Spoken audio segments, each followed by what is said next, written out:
పెద్దనయ్య good morning. అరే పెద్దనయ్య good morning అని నువ్వు కూడా చెప్పొచ్చు కదా.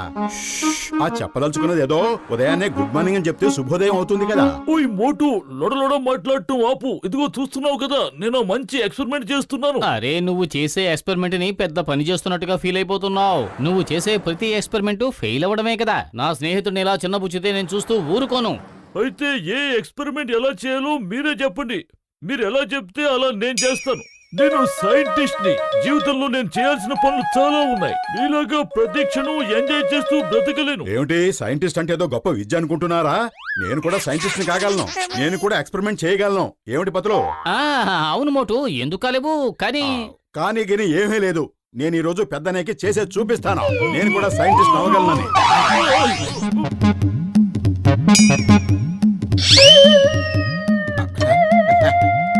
మీరు చూస్తూ ఉండండి, నేనేం చేయగలను.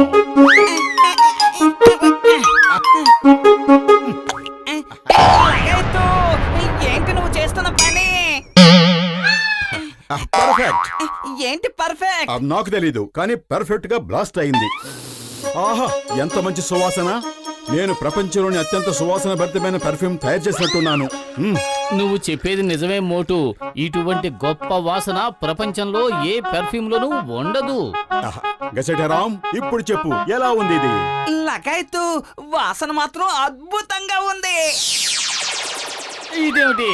గసిటిరామ్ అదృశ్యమైపోయాడు. ఇన్విజిబుల్. లగాయతు మమ్మీ, మోటు ఏంటి నువ్వు చేసిన పని? నన్ను మళ్ళీ మామూలుగా చెయ్యి, త్వరగా చెయ్యి.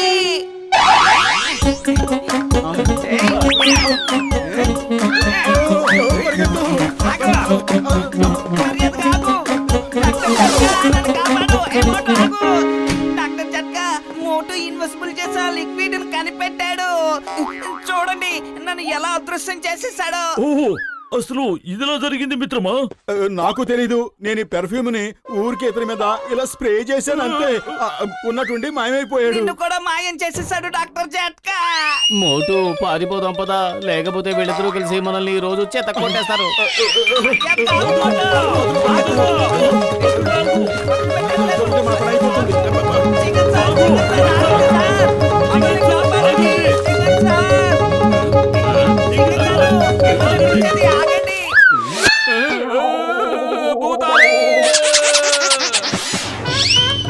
ఇదేంటి నా వెనకాల భూతాలు పడ్డాయేంటి? నన్ను ఎవరు కాపాడతారు? హెల్ప్! భూతాలు! ఎవరైనా పోలీసుల్ని పిలవండి.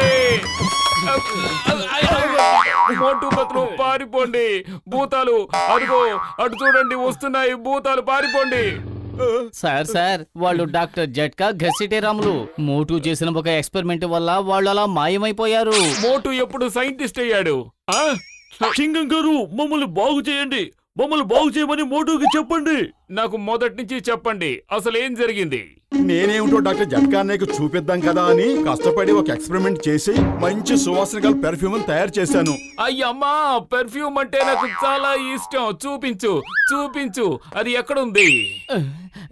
చింగం గారు దాన్ని మాత్రం మీ మీద కొట్టుకోకండి. దాన్ని స్ప్రే చేయటం వల్లే డాక్టర్ జట్కా ఘసిటేరాములు అలా మాయమైపోయారు. Impossible, impossible. అది ఎలా సాధ్యం అవుతుంది? పెర్ఫ్యూమ్ ఒకరి మీద స్ప్రే చేసుకుంటే ఎలా మాయమవుతారు? చూడండి, ఇప్పుడే నేను నా మీద స్ప్రే చేసుకుంటాను. చెప్పండి, నేను మాయమైపోయానా? కాలేదుగా?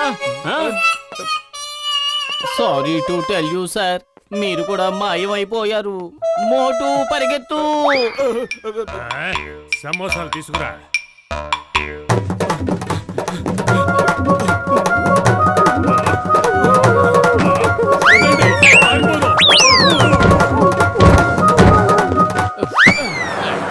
అరే ఎందుకలా ఐసు పడుతున్నారు తమ్ముళ్ళు? ఎక్కడి నుంచి వస్తున్నారు చెప్పండి. వివరాలు అడుక్కుంటే కొట్టు బాబాయ్, తొందరగా సమోసాలు తినిపించు. నేను ఈ స్ప్రేని తయారు చేశాను. ఈ స్ప్రే ఎవరి మీద కొడితే వాళ్ళు మాయమైపోతున్నారు.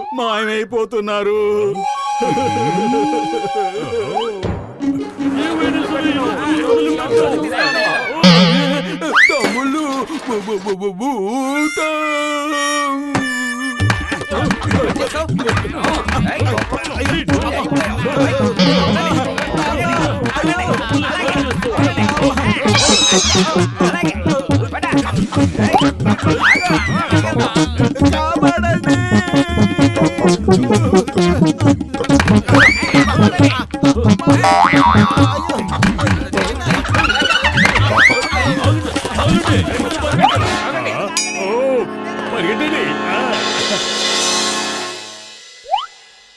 ఈ జాన్ అవుతాడు డాన్, ఈ జాన్ అవుతాడు డాన్. నేను మాయమయ్యాక డబ్బు దోచుకుంటే వస్తుంది పవరు. ఇక నన్ను ఆపగలిగేది ఎవరు? నాకు అడ్డొచ్చేది ఎవరు? అద్భుతం బాస్, అద్భుతం. భలే కవిత చెప్పారు. కవితల సంగతి పక్కన పెట్టండి, ముందు మాయమైపోండి.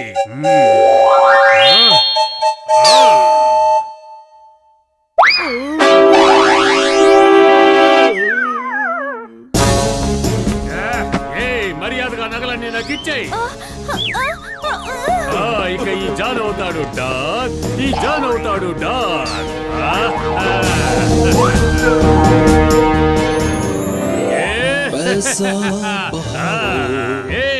ఇక డబ్బులే డబ్బులు. అరే పతులు, ఏదో ఒకటి చెయ్యి. వీళ్ళు మనల్ని బాధేసేలా ఉన్నారు. నోరు మూసుకుని ఇలాగే దాక్కో.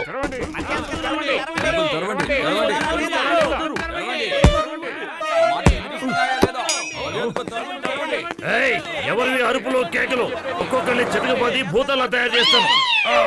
Sorry sorry, carry on carry on. భూతాలు. Boxer, it's me. The name is Chingam. Chingam చేతిలోంచి తప్పించుకోవడం ఇంపాసిబుల్, ఇంపాసిబుల్. ఓయ్ సారీ సారీ చింగం గారు, మీరు భూతులా ఎప్పుడు మారిపోయారు? అసలు మీరు భూతులా ఎలా మారిపోయారు? Sorry sorry. స్పృహ తప్పి పడిపోయావంటే నిన్ను భూతులా మార్చేస్తావు. లేచి మోటు బతు తలుపు బద్దలు కొట్టు, లే. ఇది డాక్టర్ జట్కా గారి గొంతు కదా, మీరు కూడా?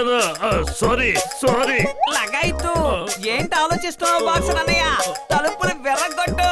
ఈ రోజు మోటు పతులని మేము ఎట్టి పరిస్థితుల్లోనూ వదిలిపెట్టాం. గసిటే రామ్ గారు, మీరు కూడా భూతులా మారిపోయారా? మోటు పతులు, పురిపురి నగర వాసులందరూ భూతాలా మారిపోయారు. వెనక తలుపు నుంచి పారిపోండి, పారిపోండి. డాక్టర్ జట్కా, పారిపోవడం వల్ల సమస్య పరిష్కారం అవ్వదు. అలాగే మమ్మల్ని కొట్టినా కూడా సమస్య పరిష్కారం అవ్వదు. ఈ ప్రాబ్లం కి ఒక సొల్యూషన్ ఉంటుంది. ఎప్పటి వరకు జరిగిందేదో జరిగిపోయింది. పదండి, అందరం కూర్చుని ఇప్పుడు మిమ్మల్ని మామూలుగా ఎలా చేయాలో ఆలోచిద్దాం. ఓయ్, నువ్వు చెప్పింది నిజమే పత్రు, కానీ ముందుగా మాలో ఉన్న కోపాన్ని బయటపడనివ్వు.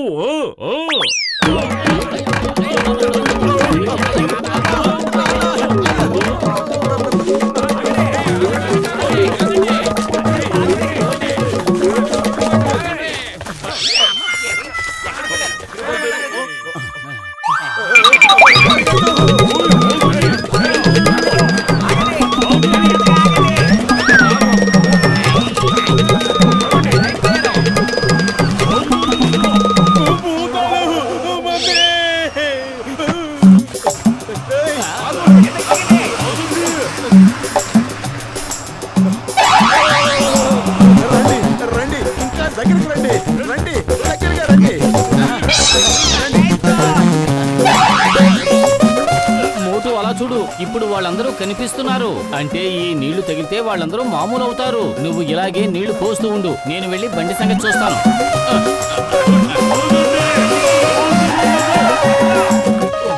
అరే, మీరందరూ మామూలుగా అయిపోయారు. ఇక మమ్మల్ని వెంబడించడం ఆపండి. ఆ స్ప్రేకి విరుగుడు నీళ్లే. ఇంతకీ ఆ స్ప్రే ఏది? అది ఆ టీ కొట్టు బాబాయ్ కొట్టు దగ్గర పడిపోయింది ఓహో, కదా. అలాగా. సరే సరే, ఓకే, నేను చూస్తాను. స్ప్రే దొంగల చేతికి దొరికినట్టుంది. ఇప్పుడే ఫోన్ వచ్చింది. ఏవో భూతాలు బ్యాంకును దోచుకుంటున్నాయట. అది ఖచ్చితంగా జాన్ తప్ప ఇంక ఎవరు అయి ఉండరు. అయితే జాన్ని పట్టుకోవాల్సిందే, కానీ ఎలా? అరే పొతులు, కడుపు ఖాళీగా ఉంటే నా బుర్ర ఏమాత్రం పనిచేయదు. నువ్వే ఏదో ఆలోచించు. ఐడియా సజ్జీ.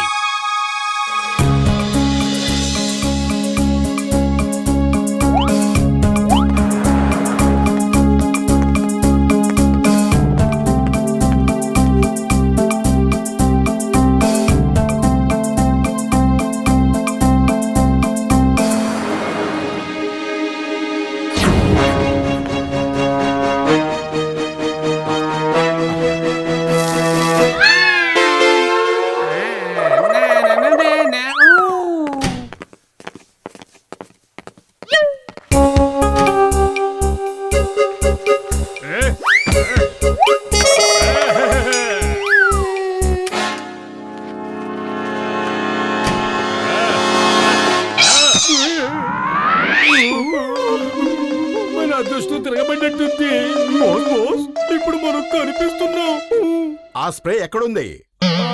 ఆ స్ప్రే మొత్తం అయిపోయింది. ఇదిగో ఈ ఖాళీ బాటిలు. ఒప్పుకో, all is well that ends well. కాపాడండి, ఎవరైనా పోలీసులు పిలవండి. పోలీసులు వస్తారు, కానీ కాసేపు ఆగిన తర్వాత. అంతవరకు బాదుతూనే ఉండండి. Good idea.